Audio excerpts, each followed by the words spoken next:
Fala pessoal, tudo bem? Sejam bem-vindos ao vídeo do Vem Segue-me dessa semana. Eu sou muito grato pela presença de vocês aqui.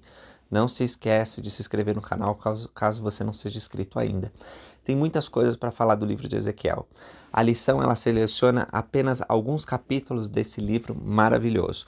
Nós vamos estudar o Ezequiel 1, 2 e 3, depois a gente vai pular para o 33 e 34, pula de novo para o 36 e 37, então termina com 47. Isso porque a gente só tem uma semana para estudar Ezequiel e não tem como a gente ler tudo. Se você quiser tiver mais tempo no seu estudo pessoal, faça isso porque vale a pena. Ezequiel é um profeta do exílio. O povo de Israel foi cativo. As profecias de Jeremias e de outros muitos profetas se cumpriram, né? E não aconteceu de um dia para o outro. Primeiro, Jerusalém foi cercada, depois foi atacada, muitos foram dispersos, muita gente também foi morta. E os que sobraram foram levados cativos para a Babilônia. E lá no cativeiro deles, depois de 5 anos, eu acho que é isso, está aqui em Ezequiel 1, versículo 1, diz assim: aconteceu que no 30º ano do 4º mês, no dia 5º do mês, estando eu no meio dos exilados, junto ao rio Quebar, se abriram os céus e vi visões de Deus. No 5º dia do mês, que foi o 5º ano do cativeiro do rei Joaquim, ou rei Zedequias, né? Pode chamar dos dois nomes. Olha só, no 5º ano então que eles estavam em cativeiros, Deus chamou Ezequiel para ser um profeta e começou a revelar muitas coisas, dar muitas visões. Grande parte das visões de Ezequiel nós sabemos a interpretação, seja porque ele mesmo explicou no livro dele, ou porque outras escrituras nos dão conhecimento sobre isso.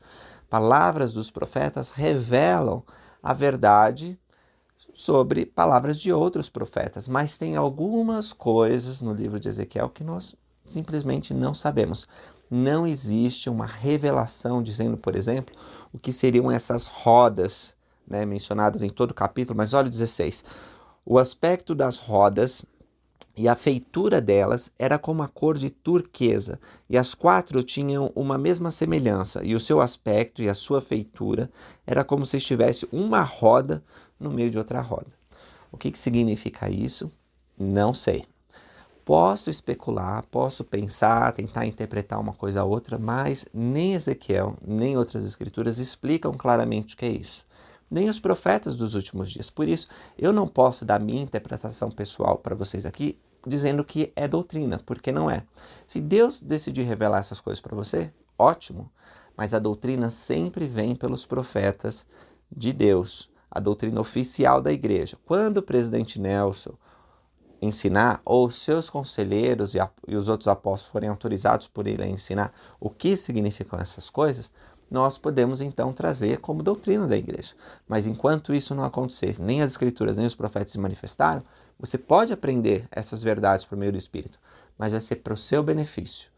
E você não pode ensinar isso como doutrina da igreja, tá certo? Agora, existem outras coisas que nós sabemos. Por exemplo, quando fala sobre asas, né?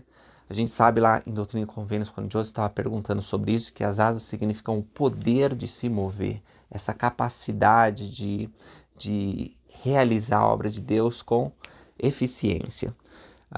Quando fala aqui no versículo 10, e a semelhança dos seus rostos, né, desses 4 personagens, era como o rosto de homem, à direita todos os 4 tinham rosto de leão, à esquerda todos os 4 tinham rosto de boi e também rostos de águia, todos os 4. Aí se a gente vê a águia na antiguidade, o leão e o boi eram animais considerados poderosos na esfera de classificação do reino animal daquela época. Então o leão era o maior dos animais selvagens, o boi o maior dos animais domésticos e a águia o maior dos animais alados, né? Então está dizendo aqui que no trono de Deus, naquela visão de Ezequiel da eternidade, ele vê essas criaturas poderosas. E se a gente juntar com o que João, o apóstolo amado, quando escreveu o Apocalipse, disse, esses 4 eles estavam diante do trono de Deus. Joseph Smith interpreta também dizendo que esses são animais que foram salvos e glorificados e que estão prestando glória e obediência a Deus. Eu gosto de ver o chamado dos profetas nas Escrituras. E aqui no Velho Testamento nós vimos várias ocasiões. Um recente que nós estudamos foi Jeremias, mas também lembro para vocês de Isaías 6, quando ele tem essa visão do trono de Deus. E aí no capítulo 2 continua, e Deus diz para ele, filho do homem. Filho do homem é uma expressão que no livro de Ezequiel tem um significado diferente de filho do homem que a gente encontra em outras passagens de escritura. A tradução aqui não foi muito feliz, porque filho do homem é um título sagrado de Jesus Cristo, refere-se apenas a ele, né? Filho do homem de santidade, filho do Deus Altíssimo, é Jesus Cristo. Mas claramente Deus está falando com Ezequiel aqui. Então ele não está dizendo Jesus Cristo, ele está dizendo Ezequiel, filho de um homem mortal, ou seja, você é um humano. Então quando você lê filho do homem na visão de Ezequiel, não pensa que ele está falando a respeito do Senhor Jesus Cristo. A nossa tradução, algumas outras Bíblias, elas melhoraram isso em português, tá? Não está filho do homem, mas na nossa tá. Então entenda que aqui não está se referindo a Jesus Cristo. E ele falou assim, põe-te sobre os teus pés e falarei contigo. Porque provavelmente ele estava caído, prostrado com aquela visão maravilhosa, né, que ele estava tendo. Mas o Senhor disse, firma aí teus pés que eu vou falar contigo, face a face, como um amigo fala com outro. Então entrou em mim o Espírito, falando ele comigo, que me pôs sobre os meus pés, e ouviu o que me falava. Interessante isso que entrou o Espírito, porque na verdade ele tem que ser transfigurado, ele tem que ser transformado para suportar uma visão da glória. Porque ninguém pode ver Deus, a menos que seja transformado pelo Espírito para suportar a presença dele. E disse-me, filho do homem, eu te envio aos filhos de Israel, as nações rebeldes, que se rebelaram contra mim. Eles e seus pais transgrediram contra mim, até este mesmo dia. E são filhos de semblante duro e obstinados de coração. Eu te envio a eles e lhes dirá, assim diz o Senhor Deus. E eles, quer ouçam, quer deixem de ouvir, porque eles são a casa rebelde, saberão contudo que esteve no meio deles um profeta. Então olha só, essa passagem eu vejo de duas maneiras. Primeiro, Deus ele é misericordioso. Apesar de ter enviado tantos profetas, madrugando e ensinando a casa de Israel, eles não ouviram esses profetas e eles foram punidos, tiveram que ir para o cativeiro.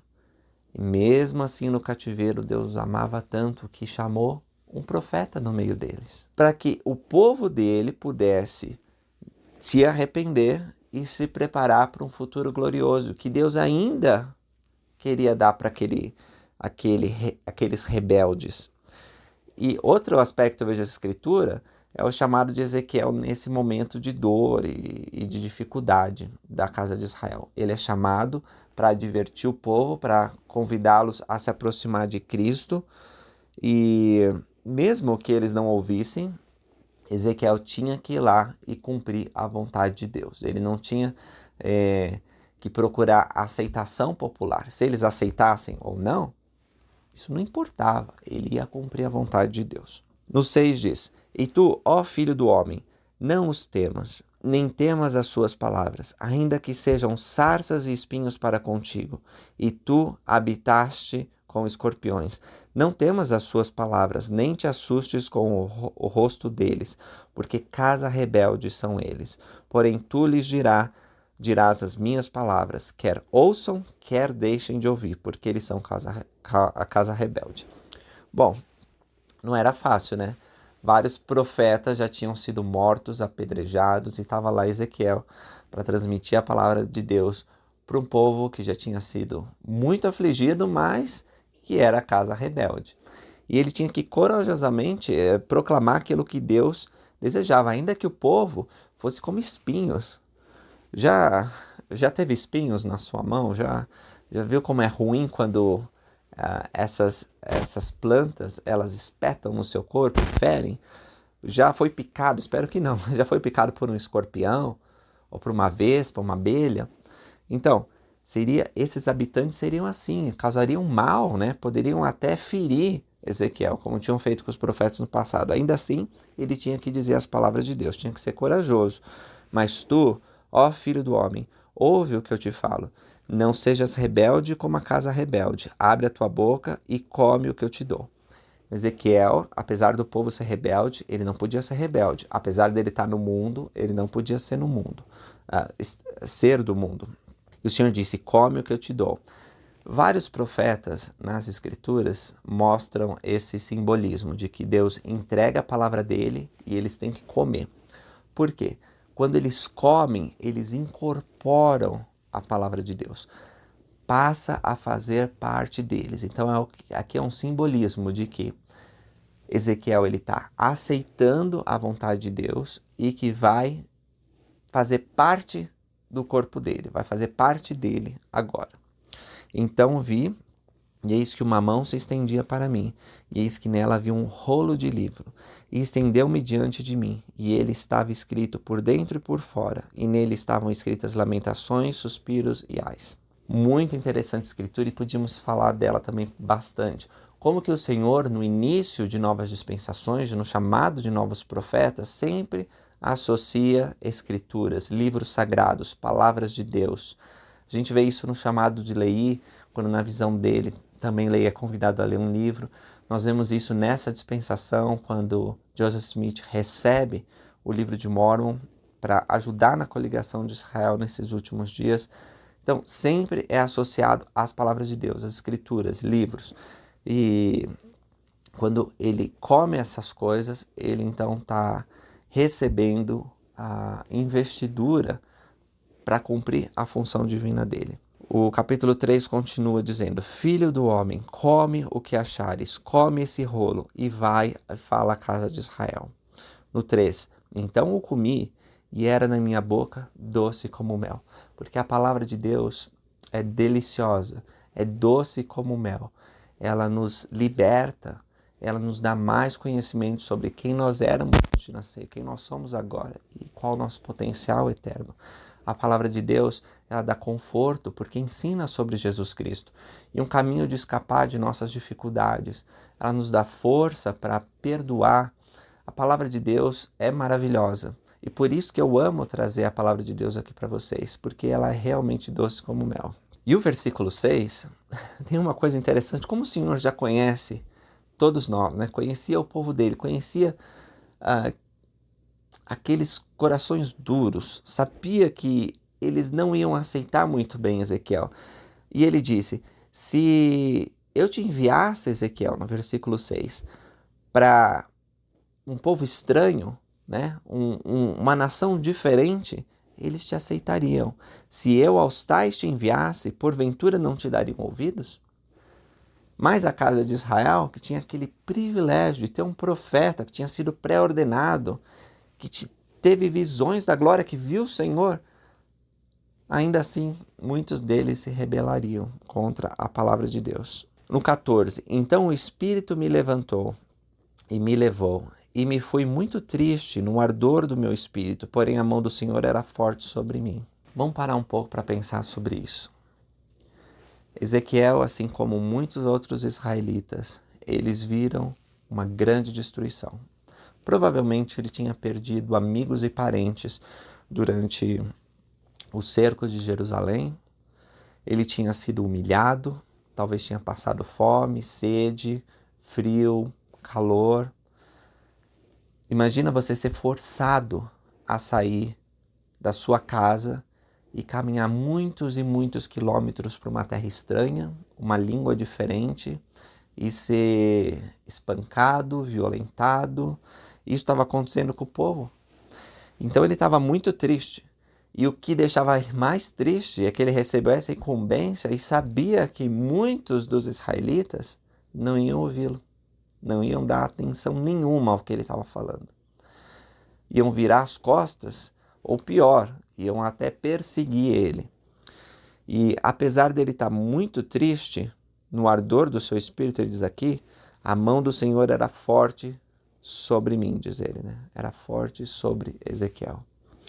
Porque ele sabia em quem ele estava confiando. Ele sabia que o Senhor ia estar com ele por onde quer que ele andasse. Filho do homem, eu te dei por atalaia sobre a casa de Israel, e tu, na minha boca, ouvirás a palavra e os avisará da minha parte. O que vai acontecer agora é um discurso que vai continuar em outro capítulo que a gente vai estudar na sequência, sobre a responsabilidade daqueles que são chamados para liderar em Israel. Nós podemos certamente considerar essas escrituras como o ofício que os profetas e apóstolos recebem de Deus, mas também se aplica a todos os homens e mulheres que receberam responsabilidade em sua família e na igreja. Se você é um pai, você tem a responsabilidade de ser um atalaia na sua família. Se você é uma mãe em Israel, você tem uma responsabilidade de ser uma atalaia em sua família. O que é atalaia?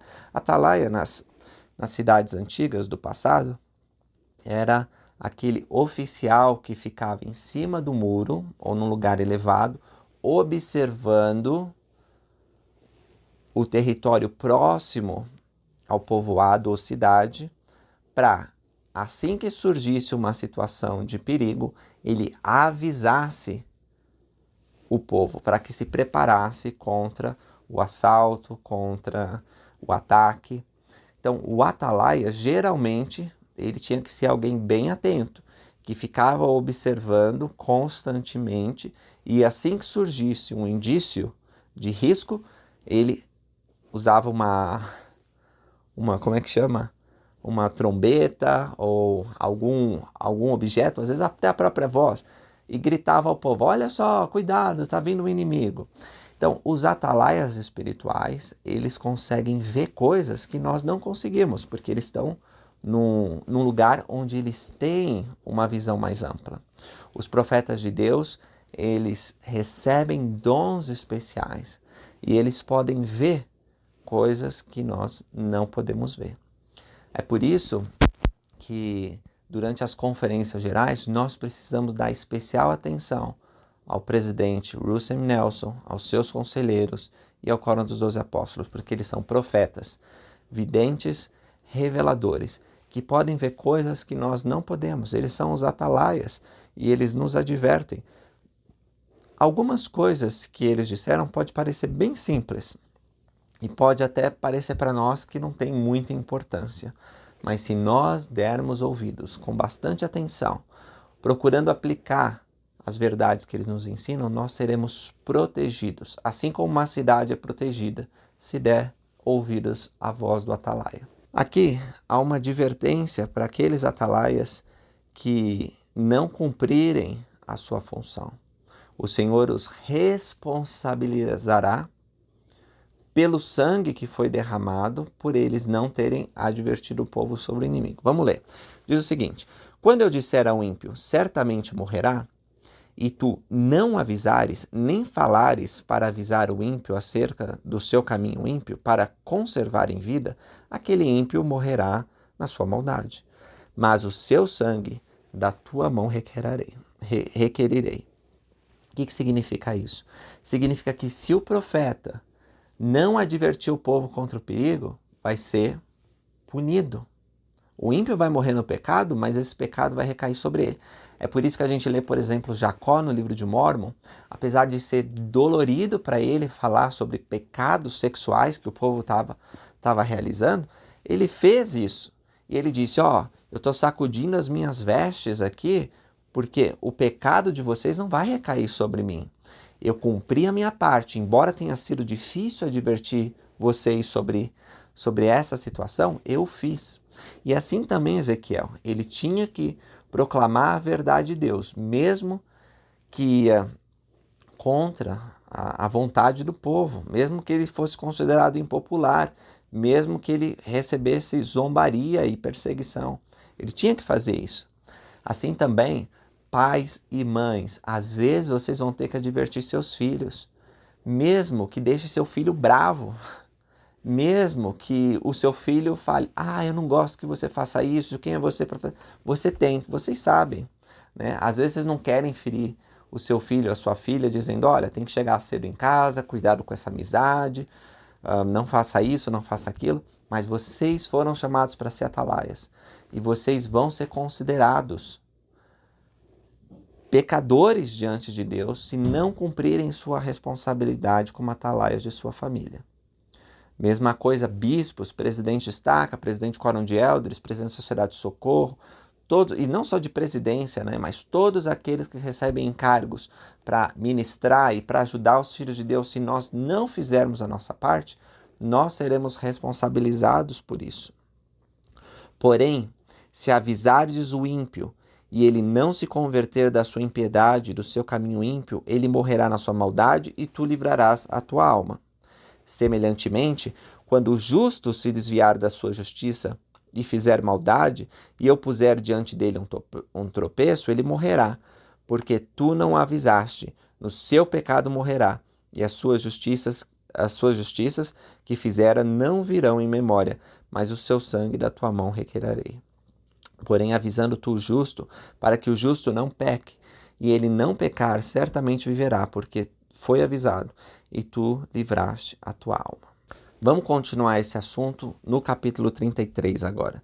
O versículo 4 diz, aquele que ouvir o som da trombeta, não se der por avisado, e vier a espada, e o tomar, o seu sangue será sobre a sua cabeça. Então, na antiguidade, se o atalaia não avisasse o povo, ele seria punido até com a morte. A mesma coisa, nós vamos sofrer consequências por não termos cumprido o nosso dever para com Deus e para com o nosso próximo. Porém, quando o atalaia vir, que vem a espada, e não tocar a trombeta, e não for avisado o povo, e a espada vier e levar uma vida dentre eles, esse tal foi levado na sua iniquidade, porém o seu sangue demandarei da mão do atalaia. A ti, pois, filho do homem, te constituí por atalaia sobre a casa de Israel. Tu, pois, ouvirás a palavra da minha boca, e lhe anunciarás da minha parte. Ezequiel era o profeta, assim como o presidente Nelson é nosso profeta. E ele tem que falar as coisas que Deus quer que ele fale. Vamos pensar agora, por que Deus chamou atalaias? Por que ele quer que esses atalaias nos avisem dos perigos espirituais? É simples, Deus nos ama. Ele não quer que nenhum de seus filhos se perca. Olha o amor dele expresso no versículo 11. Vivo eu, diz o Senhor Deus, que não tenho prazer na morte do ímpio, mas que o ímpio se converta do seu caminho e viva. Convertei-vos dos vossos maus caminhos, pois por que razão morrereis, ó casa de Israel? Conseguem perceber a súplica amorosa de um pai bondoso que não tem prazer nenhum em condenar seus filhos? Pelo contrário, ele quer nos salvar, ele fez de tudo e continua fazendo para que nós possamos voltar a ele. É por isso que chama atalaias, por isso que enviou escrituras, anjos nessa última dispensação, pais, mães, amigos, bispos, presidentes de estaca, profetas, apóstolos, temos tantas pessoas e recursos para nos abençoar, é porque Deus tem desejo que nos convertamos e possamos ser salvos. Tu, pois, filho do homem, dize aos filhos de teu povo, a justiça do justo não fará escapar no dia da sua transgressão, e quanto à impiedade do ímpio, não cairá por ela no dia em que se converter da sua impiedade, nem o justo por ela poderá viver no dia em que pecar. Eu separei esse versículo porque às vezes nós temos uma noção equivocada sobre a justiça e misericórdia de Deus. As suas boas obras não vão acumulando pontos para a sua vida eterna. Né? Às vezes a gente faz uma boa obra e diz, ok, tenho mais um pontinho no céu, fala brincando uma coisa assim. Pois é, por mais que você tenha sido justo a vida inteira, se você transgredir, se você pecar, não pense que essas boas obras vão apagar essa iniquidade. Não são suas boas obras que te salvam. Da mesma maneira, se você for iníquo, mas se converter do seu caminho, não pensa que aqueles seus muitos pecados vão ser compensados apenas por um ato de justiça ou pelo seu arrependimento. Não é esse pequeno ato que vai te salvar. O que nos salva é o sangue expiatório de Jesus Cristo. Então, uma pessoa que foi ímpia a vida inteira, mas se arrependeu sinceramente e se converteu a Deus, por meio da misericórdia de Deus, ainda que seja o último trabalhador chegando às 5 horas da tarde, o Senhor dará o mesmo salário que a vida eterna. Aquele que começou às 5 horas da manhã, trabalhando com afinco, mas no final do dia se rebelou, não vai ser compensado da mesma maneira. Agora, se perseverou até o fim, vai ser. Então, às vezes a gente pensa, é injusto isso, porque durante toda a vida guardei os mandamentos e só porque me desviei no final não vou receber a vida eterna. E aquela pessoa que desobedeceu a Deus se arrependeu no final da vida e agora vai ter a vida eterna. Meus irmãos, não é assim que o Senhor pensa. O Senhor, ele considera toda a carne igualmente, ama todos os seus filhos e quer que todos venham a ele. Eu lembrei uma das parábolas de Cristo e lembra outra do filho pródigo. Não seja enciumado porque o irmão que estava perdido voltou. O pai deu um grande abraço, colocou um anel no dedo dele e fez um grande banquete. Então vamos nos regozijar por esses nossos irmãos que voltaram, porque o Senhor não tem prazer na morte do justo. É evidente que se nós guardarmos a vida inteira os mandamentos de Deus, vamos receber bênçãos nessa vida e na vida eterna. É sempre melhor não pecar do que pecar e se arrepender. É sempre melhor ser fiel aos mandamentos de Deus. Mas o que essa escritura está dizendo aqui é que nós precisamos guardar os mandamentos e perseverar até o fim. Não adianta querer cobrar de Deus, uma vida inteira, agora você é obrigado a me dar vida eterna. Não, é dom gratuito dele, porque nossas obras não nos salvarão. Quem nos salva é o sangue de Jesus Cristo. Ele nos pede para que façamos boas obras, para que nós recebamos as bênçãos de ter a companhia do Espírito Santo, para ter paz e segurança nessa vida e para ter vida eterna no mundo vindouro. Continua a Escritura dizendo, quando eu também disser ao ímpio, certamente morrerá, e ele se converter do seu pecado e praticar juízo e justiça, restituindo esse ímpio o penhor, devolvendo o que furtou, andando nos estatutos da vida e não cometendo iniquidade, certamente viverá e não morrerá. Então veja, não é também um arrependimento, de última hora. Cometi uma vida inteira de pecado e agora que eu estou prestes a morrer, Senhor, eu confesso meus pecados e aceito Jesus e estou salvo. Ezequiel diz, tem que restituir o ímpio o penhor, tem que devolver o que furtou, tem que andar nos estatutos da vida. Então, além dele restituir, dele procurar remediar os males que havia feito, você lembra os filhos de Mosias, que eles procuravam desviar o povo de Deus, destruir a igreja? Quando eles se converteram, eles fizeram uma missão entre o povo deles, proclamando o evangelho e procurando restituir os males que haviam feito. Isso foi antes deles pregarem 14 anos aos lamanitas. Então, aqueles que se arrependem têm que se esforçar ao máximo para restituir o mal que haviam feito. E depois, eles têm que andar nos estatutos da vida, têm que guardar os mandamentos de Deus, demonstrando a Deus que são fiéis. E aí sim, certamente viverá e não morrerá. De todos os seus pecados com que pecou, não se fará memória contra ele. Deus, ele pode optar por não se lembrar de nossos pecados. Não é que ele vai esquecer, porque Deus é um Deus onisciente, sabe todas as coisas, mas ele vai optar por não lembrar dessas coisas. E não, diz aqui, não haverá memória contra ele. Juízo e justiça praticou, certamente viverá. Então aqui essas passagens mostram a grande bondade de Deus. Vamos para o 34. O 34, ele continua um pouco sobre esse tema da responsabilidade sagrada que nós, que somos chamados nesses últimos dias a fazer parte da obra de Deus, recebemos. E diz o seguinte no versículo 2. Ai dos pastores de Israel que se apacentam a si mesmos. Porventura não deveriam os pastores apacentar as ovelhas? É uma acusação bem forte à antiga casa de Israel, que às vezes se aplica a nós. Porque, infelizmente, entre nós, às vezes existem pessoas que recebem cargos na igreja, que são chamadas a servir no reino, mas que não têm o propósito real de servir a Deus. Pode ser que os interesses dessas pessoas sejam ter algum benefício próprio, né? Não sei, tem um cargo de prestígio dentro da igreja e gosta e acha que as pessoas vão vê-la melhor porque foi chamado para liderar uma organização, liderar uma ala, liderar uma estaca, né? Então eu sou bom, né? Deus me chamou aqui, olha só. E se você tem essa atitude arrogante, você está procurando apacentar a si mesmo. Está praticando artimanha sacerdotal, que é procurar ter fama ou lucro através de uma posição no reino de Deus. Muito cuidado com isso. Também, quando fala que apacentar a si mesmo e não apacentar as ovelhas, significa que você tem a responsabilidade para ajudar as pessoas a virem a Cristo, mas não faz isso, né, por ociosidade ou por qualquer outro interesse, por qualquer prioridade acima do reino de Deus, você está apacentando você mesmo. Então, como você está usando o seu tempo para cumprir as responsabilidades que você recebeu como filho do convênio? Pensa sobre isso.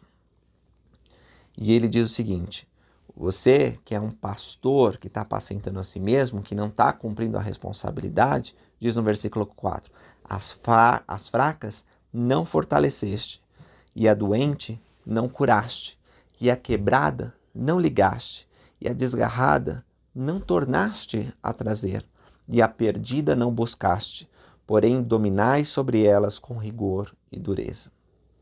Assim se espalharam, por não haver pastor, e ficaram para pasto de todas as feras do campo, porquanto se espalharam. As minhas ovelhas andam desgarradas por todos os montes e por todo o alto outeiro. E as minhas ovelhas andam espalhadas por toda a face da terra, sem haver quem as procure, sem haver quem as busque. Se vocês forem mais para o final desse capítulo, vocês vão ver que Deus não está falando de ovelhas, Ele está falando de pessoas. No 31 diz: vós, pois, ó ovelhas minhas, ovelhas de meu pasto, homens sois, porém eu sou vosso Deus, diz o Senhor Deus. As ovelhas são homens e mulheres de Israel. E Deus é o supremo pastor, que encarregou outros pastores de cuidar do seu povo. Mas os pastores maus de Israel estão mais preocupados com seus interesses pessoais, estão mais interessados com sua carreira profissional, estão mais interessados com os assuntos particulares da sua vida. Às vezes estão mais interessados a assistir um filme, um jogo de futebol, do que visitar uma pessoa doente. Esses pastores se encaixam nessa acusação aqui. Não estão fortalecendo, não estão curando, não estão ligando aqueles que estão quebrados, não estão trazendo aqueles que estão desgarrados, não estão buscando o que estão perdido. Portanto, ó pastores, ouvi a palavra do Senhor, assim diz o Senhor Deus: eis que eu estou contra os pastores e demandarei as minhas ovelhas da sua mão. E os farei cessar de apacentar as ovelhas, e os pastores não se apacentarão mais a si mesmos. E livrarei as minhas ovelhas da sua boca, e não lhes servirão mais de pasto. Ou seja, o Senhor vai tirar a responsabilidade desses pastores. Muitos são chamados, meus irmãos, poucos são escolhidos. E por que não são escolhidos? A Escritura responde: porque seu coração está tão fixo nas coisas desse mundo, aspiram tanto às honras dos homens, que eles não aprendem essa lição, que os poderes do sacerdócio são ligados aos poderes do céu e que eles não podem ser exercidos a não ser de acordo com os princípios da retidão. Então, vamos ser chamados e escolhidos, não apenas chamados. E para ser escolhidos, nós precisamos seguir o Supremo Pastor, apacentando as ovelhas. Porque se nós não fizermos isso, não pense que o Senhor vai deixar que suas ovelhas fiquem perdidas para sempre. Ele diz assim, no versículo 11: eis que eu mesmo, procurarei as minhas ovelhas e as buscarei. Como o pastor busca o seu rebanho, No dia em que está no meio das suas ovelhas dispersas, assim buscarei as minhas ovelhas e as farei escapar de todos os lugares por onde andam espalhadas, no dia da nuvem e da escuridão. E as tirarei dos povos e as congregarei das terras, e as trarei à sua terra e as apacentarei nos montes de Israel, junto às correntes, em todas as habitações da terra. Em bons pastos as apacentarei, e nos altos montes de Israel será o seu redil. Ali se deitarão num bom redil, e pastarão em pastos férteis nos montes de Israel. Eu apacentarei as minhas ovelhas, eu as farei repousar, diz o Senhor Deus. Eu acho incrível como Ezequiel, ele fala de modo dual. Nós vamos ver isso em todo o livro dele. Ele fala sobre um assunto presente que está acontecendo na época dele, mas também fala a respeito dos últimos dias. E ele diz que essa coligação vai acontecer nos últimos dias. E as ovelhas que estão dispersas, que é o povo de Israel que está disperso, vão ser reunidos pelo Supremo Pastor. E eles vão receber a terra deles. E vão ter pastos e vão ser protegidos e fortalecidos por esse pastor. E quanto a vós, ó ovelhas minhas, assim diz o Senhor Deus, eis que eu julgarei entre as ovelhas e ovelhas, entre carneiros e bodes. Agora, ele se afasta um pouco de falar com a liderança e fala com o povo dele, as ovelhas. Ele diz, eu vou julgar entre ovelhas e ovelhas e entre carneiros e bodes. Não é só porque você é membro da igreja, não é só porque você está no rebanho que você vai ser automaticamente salvo. Nós precisamos guardar os mandamentos. Nós precisamos fazer que nem Ezequiel, comer a palavra de Deus, incorporar na nossa vida e viver retamente. Não adianta apenas ser ativo na igreja, a gente precisa ser ativo no Evangelho de Jesus Cristo. Se você é ativo no Evangelho, automaticamente você é ativo na igreja. Mas tem muitas pessoas que só vão na igreja por ir, que só fazem as coisas no modo automático, sem verdadeiramente estar convertidos. Não adianta, porque Deus vai julgar entre ovelhas e ovelhas, entre carneiros e bodes. E no último dia vai ficar muito claro aqueles que verdadeiramente eram discípulos de Deus e aqueles que não eram. Nessa ocasião de coligação, quando o povo de Israel for reunido, quando as ovelhas estiverem sob os cuidados do verdadeiro pastor, diz ele no 23, levantarei sobre elas um pastor, eles apacentará, meu servo Davi. Aqui não está falando do Davi da Bíblia, mas está falando do Davi rei. E o Davi, o verdadeiro Davi, é o Senhor Jesus Cristo, né? Que vem da linhagem de Davi, é um novo Davi. E o Senhor Jesus Cristo, este as apacentará, e este lhe servirá de pastor. E eu, o Senhor, lhe servirei de Deus. E o meu servo Davi será príncipe no meio deles. Imagina, o Senhor Jesus Cristo vai estar entre nós, vivendo entre nós. Vamos poder ver a face dele, conviver com ele, conversar com ele. Eu, o Senhor, falei. E farei com eles um convênio de paz, e farei cessar as feras selvagens da terra, que são representadas por outros povos que sempre estavam procurando destruir Israel. E habitarão no deserto seguramente, e dormirão nos bosques. E a eles, e aos lugares ao redor do meu outeiro, os porei por bênção, e farei descer chuva a seu tempo, chuva de bênção serão.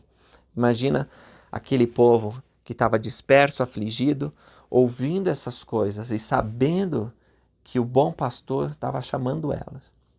E que elas receberiam essas bênçãos caso dessem ouvidos a ele. Pois bem, agora vem a minha parte favorita dessa aula, que é o capítulo 36 e 37.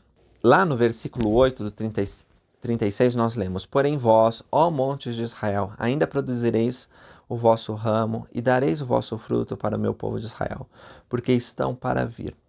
Porque eis que eu estou convosco, e eu me voltarei para vós, e serei lavrados e semeados, e multiplicarei os homens sobre vós, e toda a casa de Israel, e toda ela, e as cidades serão habitadas, e os lugares devastados serão edificados. Mais uma vez, essas palavras eram um refrigério para aqueles que estavam cativos. O Senhor estava dizendo através de seu profeta que eles voltariam à terra da promissão, e que as cidades seriam novamente habitadas e que os lugares que eles viram ser devastados, até o templo sagrado deles, seria novamente edificado. Que grande bênção. Eu vos tomarei, está falando lá no 24, dentre as nações, e vos congregarei de todas as terras, e vos trarei para a vossa terra. Então não importa se estavam dispersos longe, como alguns tinham ido, né, para as Américas, era bem longe de onde eles estavam, eles voltariam e seriam um só povo. Então, nessa ocasião de coligação, aspergirei água pura sobre vós. E aqueles que passaram pelo templo talvez vão entender este e os próximos versículos de uma maneira muito mais profunda e real. Então aspergirei água pura sobre vós, e ficareis purificados de todas as vossas imundícies, de todos os vossos ídolos vos purificarei, e um novo coração vos darei. E porei dentro de vós um espírito novo, e tirarei o coração de pedra da vossa carne, e vos darei um coração de carne. E porei dentro de vós o meu espírito, e farei que andeis nos meus estatutos, e guardeis os meus juízos, e os observeis. Pergunto para vocês, que se coligaram a Israel nesses últimos dias, que cumprem a visão aqui de Ezequiel, né? Porque ele viu que nós estaríamos nos coligando a Israel, que fomos congregados de todas as terras. E pergunto para vocês, vocês já foram aspergidos com água? Vocês já se foram purificados? Isso é uma coisa que acontece dentro do templo. Então, se você foi ao templo preparado, você sabe do que eu estou falando. Lá nós podemos nos livrar de nossas imundícies. Nós podemos entender que a verdadeira prioridade é o reino de Deus e sua justiça. E nós podemos fazer convênio de consagrar tudo o que temos e somos a Deus. Então o Senhor vai nos dar um novo coração. Vamos nos tornar uma nova pessoa. Vamos até receber um novo nome e a possibilidade de estar na vida eterna. O Senhor diz, tirarei o coração de pedra e porei o coração de carne. Será que o nosso coração ele é duro como a pedra ou ele é mole como a carne? Será que somos receptivos à palavra de Deus? Será que somos mansos? E se nós tivermos essa disposição, um coração quebrantado, um espírito contrito, o Senhor diz que vai colocar o Espírito dele em nós. Então nós sempre vamos andar nos estatutos dele, sempre vamos guardar os juízos dele, sempre observando os seus mandamentos. Então vos lembrarei dos vossos maus caminhos e dos vossos feitos, que não foram bons. E tereis nojo em vós mesmos das vossas maldades e das vossas abominações. Então vos lembrareis, né? Nós vamos nos lembrar. Será que nós também temos nojo dos maus feitos, dos pecados? Eu já ouvi pessoas dizendo algo como, a iniquidade é ruim, mas dá saudade. Uma coisa assim, vocês devem ter ouvido também. Bom, se você tem saudade dos tempos que você cometia pecados, é porque o seu coração não mudou. Você ainda está com o coração de pedra, você não está com um coração mole. Porque se você se converter a Deus, você não vai ter mais disposição de fazer o mal, mas de fazer o bem continuamente. O homem natural ainda está muito forte em você. Por isso, precisa aplicar os atributos de Cristo, para se tornar como uma criancinha, submisso, manso, humilde, paciente, disposto a fazer tudo o que o Pai mandar. E se você fizer essas coisas, você vai vencer não apenas o pecado, mas a vontade de pecar. Você vai ter uma mudança dentro de você. Como diz aqui, tereis nojo em vós mesmos das vossas maldades e das vossas abominações. Esse nível de santidade pode ser alcançado, meus irmãos e irmãs. Mas nós precisamos trabalhar duro para cumprir as responsabilidades que Deus nos deu. É por meio da obediência dos mandamentos, do sangue de Jesus Cristo, que nós vamos ser santificados. E dirão, essa terra assolada ficou como o jardim do Éden, e as cidades solitárias e assoladas e destruídas estão fortalecidas e habitadas. Essa era a visão que Ezequiel estava passando para eles e que é a nossa visão também. Porque quando a terra se tornar um paraíso, quando o milênio chegar, vai ser como um jardim do Éden. O Senhor vai estar entre nós e vai ser maravilhoso. E isso tem que nos motivar, tem que nos dar esperança e tem que nos fazer trabalhar dia a dia, sabendo que a sua vinda está próxima e que nós estamos preparando as pessoas e nós mesmos para estar nesse lugar onde não vai ter solidão, não vai ser mais assolado, mas vamos estar num lugar que é fortalecido e habitado, cheio de pessoas boas. Um rebanho de santificados. Bom, 37. 37, Ezequiel fala também de maneira dual. Ele fala tanto de eventos que vão acontecer com a casa de Israel, como eventos futuros. E a primeira coisa, ele diz que teve essa visão onde o Espírito do Senhor o pôs sobre um vale de ossos secos. Diz que eram muito numerosos esses ossos. Aqui pode ser uma visão meio assustadora, né? Se você tentar reproduzir, imaginar esse tipo de coisa, um vale cheio de caveira, de gente morta, de sepulcro, e você fica assim, nossa, né, onde que eu tô aqui? Mas prometo para vocês que não é nada medonho ou assustador. Na verdade, é uma visão muito feliz, porque o Senhor diz para ele, filho do homem, porventura viverão esses ossos? E eu disse, Senhor, tu sabes, né? Ezequiel disse, tudo é possível, Senhor, eu não sei se eles vão viver. E aí o Senhor ordenou a Ezequiel que profetizasse que aqueles ossos voltassem à vida. Aquelas pessoas que haviam morrido, tinham virado pó, voltassem a viver. Então profetizei como se me deu ordem. E houve um ruído enquanto eu profetizava. Imagina, o ruído dos ossos, né? Tudo se juntando assim. E eis que fez um rebuliço, e os ossos se achegaram, cada osso ao seu osso. Ele está vendo a ressurreição, como se dará. De fato, quando nós aprendermos sobre essa ordenança, muito mais do que sabemos hoje no mundo espiritual, vamos ver que pela palavra de Deus e pela ordem do sacerdócio, a ressurreição se efetiva. Assim como esse profeta disse e profetizou para que eles voltassem à vida e houve esse ruído dos ossos, né, se juntando, assim também vai acontecer na ressurreição. E olhei, eis que vinham tendões sobre eles, cresceu a carne, estendeu-se a pele sobre eles, porém não havia neles espírito. Então eles estavam novamente revestidos de carne e ossos, mas sem vida, sem espírito, porque nós sabemos que a alma é formada pelo corpo e pelo espírito.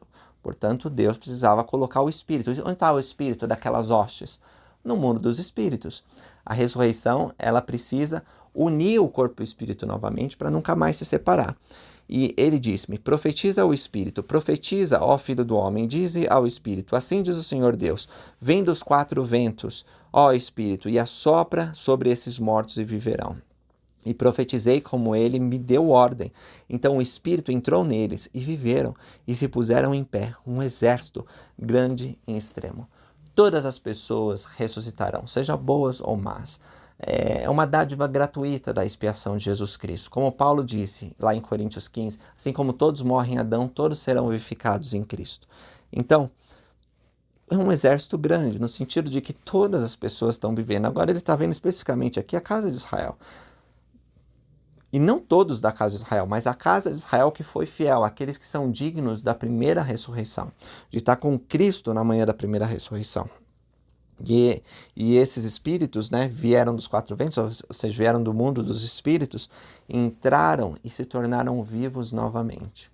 Por isso que eu disse para vocês que não é algo terrível, porque poder encontrar os seus entes queridos e amigos que já deixaram essa vida, e poder olhar nos olhos deles, e poder abraçar eles, e poder conversar com eles como você fazia antes que eles partissem, não vai ser nada assustador. Não tem nada a ver com filme de Halloween, mas tem muito a ver com filmes de felicidade, de alegria, né? Imagina para os pais que perderam os filhinhos quando eles eram pequenininhos, poder ter a oportunidade de abraçar esses pequeninos. Ou todos nós, né? Se nós estamos vivendo, vai acontecer de nossos parentes e amigos morrerem. É uma coisa da vida. O presidente Nelson, um homem que já viveu bastante, ele teve que ver uma esposa e 2 filhas deixarem a vida. E quando ele conta sobre isso, ele sempre fica muito emocionado. Porque embora ele seja um profeta de Deus e tenha perfeito conhecimento sobre o plano de salvação, sabendo que elas estarão vivas, que elas estão vivas no mundo espiritual e que vão ressuscitar, ainda assim, essa separação é dolorosa. Então, quando nós estivermos lá e vermos esse exército de justos se levantar, quão grande vai ser nossa alegria. Estes ossos são toda a casa de Israel. Os nossos ossos se secaram. Está dizendo agora esses que foram ressurretos. E pereceu a nossa esperança. Nós estamos cortados. Portanto, profetize e disse-lhes: assim diz o Senhor Deus, eis que eu abrirei as vossas sepulturas e vos farei subir das vossas sepulturas. Ó povo meu, eu vos trarei a terra de Israel. Lembra que eu falei que ele fala de modo dual? Quando essas pessoas ressuscitarem, falaram: a gente estava morto, não foi por nós mesmos que conseguimos ressuscitar, foi um dom de Deus. Assim também a coligação de Israel, a promessa de que eles voltariam para a terra deles vai se cumprir, não por eles mesmos, mas porque é dom de Deus. E assim como o Senhor vai ressuscitar cada um de nós, também vai reviver a esperança de Israel, fazendo eles voltarem. Porém, em vós o meu espírito, e vivereis, e vos porei na vossa terra, e sabereis que eu, o Senhor, falei isso e o fiz, diz o Senhor. Então, esse versículo 14, ele traz esses dois significados. Tanto a ressurreição, que todos nós vamos ter, os justos primeiro, né, a casa de Israel, toda a casa de Israel que é justa primeiro, e depois aqueles que não foram justos. Mas todos ressuscitarão. Então o Senhor ele vai pôr o Espírito e vamos viver, e também vai fazer Israel voltar à terra da promissão. Esses dois fatos são garantidos por ele, e o profeta está explicando isso. Agora, antes que isso aconteça, tanto a restauração física dos nossos corpos, como a restauração física de Israel na terra da promissão, é preciso uma coligação espiritual. Para efetivar essa coligação, o Senhor nos dará, nesses últimos dias, escrituras sagradas. A coligação de escrituras, ela efetiva a coligação física de Israel. Nós só podemos nos unir à casa de Israel por meio da palavra de Deus. E as escrituras seriam essenciais para que isso acontecesse. É por isso que Ezequiel continua a sua visão dizendo, no versículo 16: Tu, pois, ó filho do homem, toma um pedaço de madeira e escreve nele: por Judá, pelos filhos de Israel e seus companheiros. E toma outro pedaço de madeira e escreve nele: por José, vara de Efraim, e toda a casa de Israel e seus companheiros. E ajunta um ao outro, para que se unam e se tornem uma só vara na tua mão. Muitos dos cristãos não entendem essa escritura, mas nós, nos últimos dias, entendemos, porque o livro de Mórmon explica que a vara de José é o registro que foi feito entre os nefitas. A vara de Judá é o registro que foi feito entre os judeus.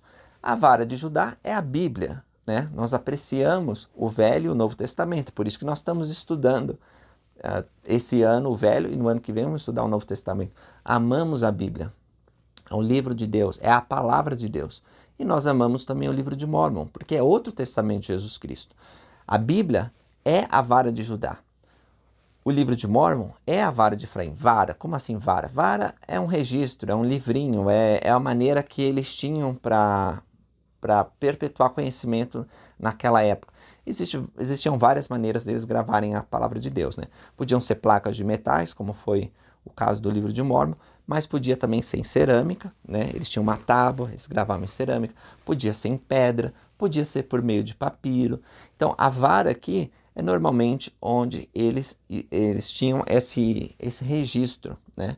A gente leu aqui em Ezequiel que tinha um rolo, então possivelmente a vara era onde ele colocava. Alguns especialistas acham que ele está falando dessa tábua de madeira onde eles colocavam uma cerâmica e eles imprimiam assim os caracteres.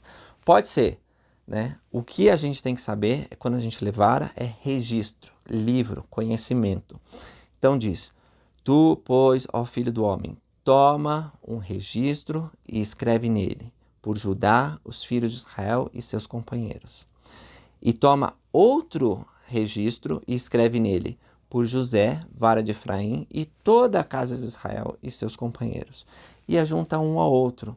Pega esses dois livros, nesses últimos dias que antecedem a ressurreição, que antecedem a coligação física de Israel na sua terra da promissão, e ajunta um ao outro. Porque esses registros, se tornando um na tua mão, eles vão efetivar essas promessas. Continua a explicação no 19. Assim diz o Senhor Deus, eis que eu tomarei a vara de José, que esteve na mão de Efraim, das tribos de Israel e seus companheiros, e os ajuntarei à vara de Judá, e farei delas uma só vara, e elas farão uma só na minha mão. E as varas, sobre as quais houveres escrito, estarão na tua mão perante os olhos dele. Um testemunho de que nós somos a Igreja de Jesus Cristo estabelecida nesses últimos dias para a coligação de Israel, preparando para a segunda vinda, para a era milenar e para a ressurreição e santificação final da terra, são as escrituras que nós temos. Nós temos aqui a vara de Efraim e nós temos também a vara de Judá. As duas, uma só, nas minhas mãos.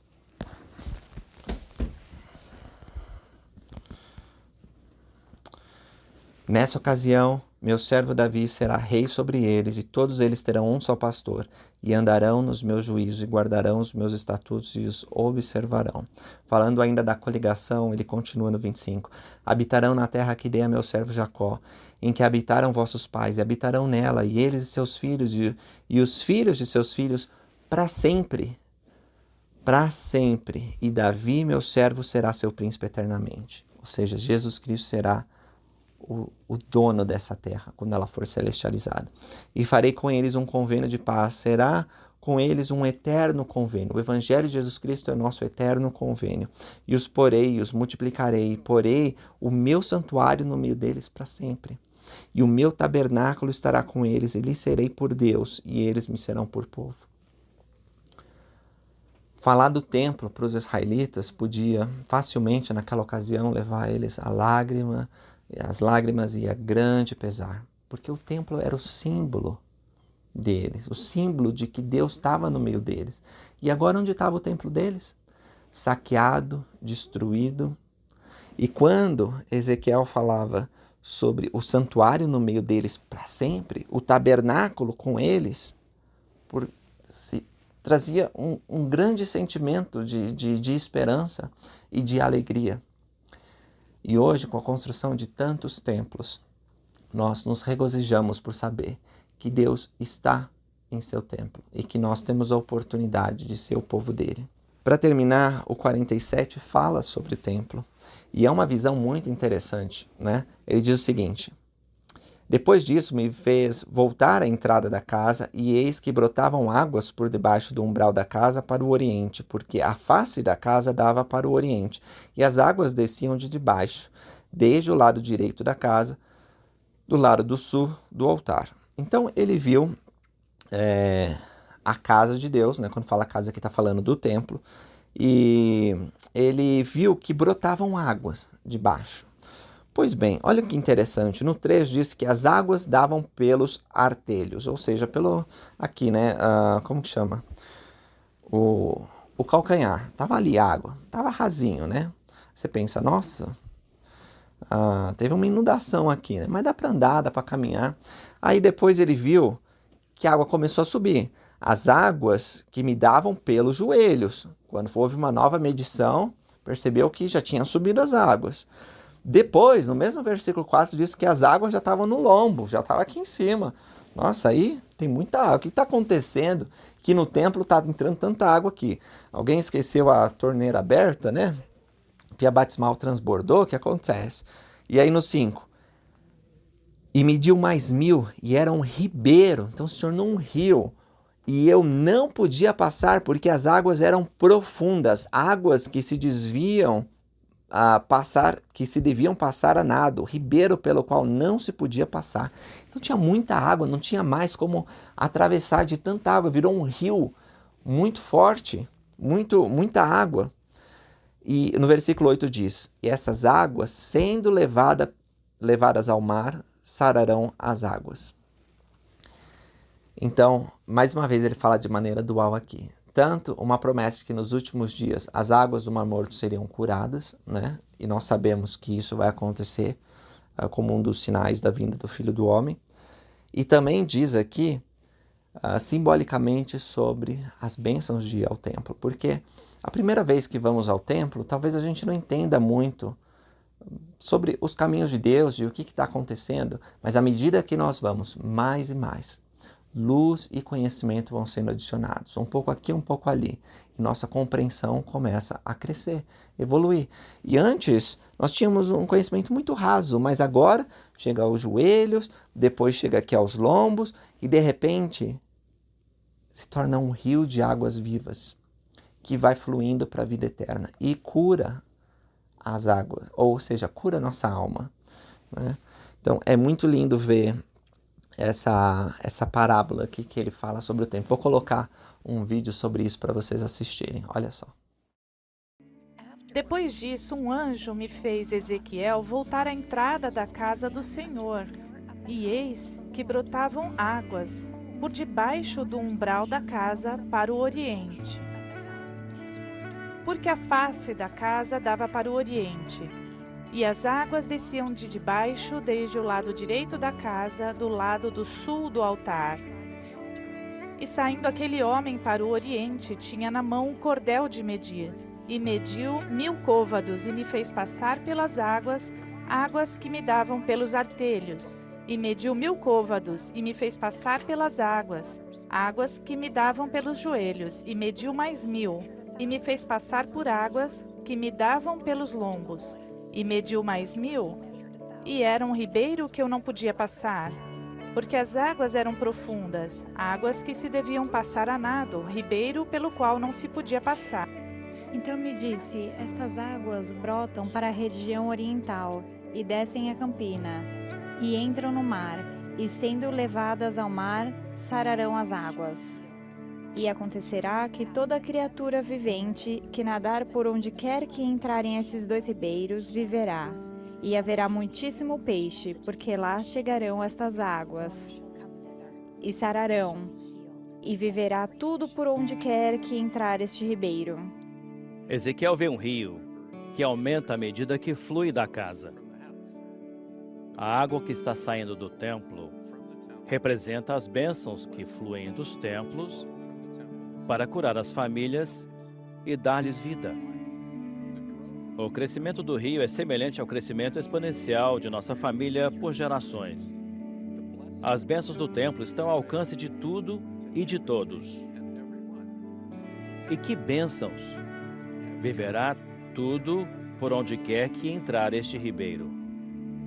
Irmãos e irmãs, prometo-lhes proteção para você e sua família ao aceitarem esse desafio de encontrar tantos nomes para levar ao templo, como as ordenanças que realizam no templo, e ensinar outras pessoas a fazer o mesmo.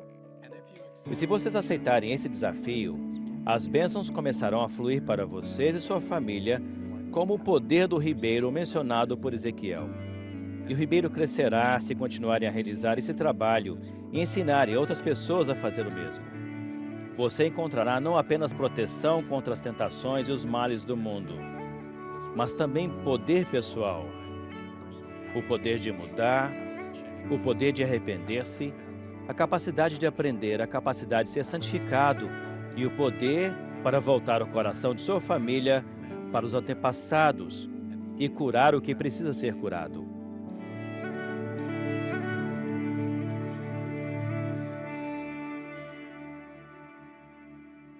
Meus irmãos, sei que nós vivemos nos dias gloriosos profetizados por Ezequiel, onde a coligação de Israel está acontecendo e nós estamos preparando a terra para a segunda vinda.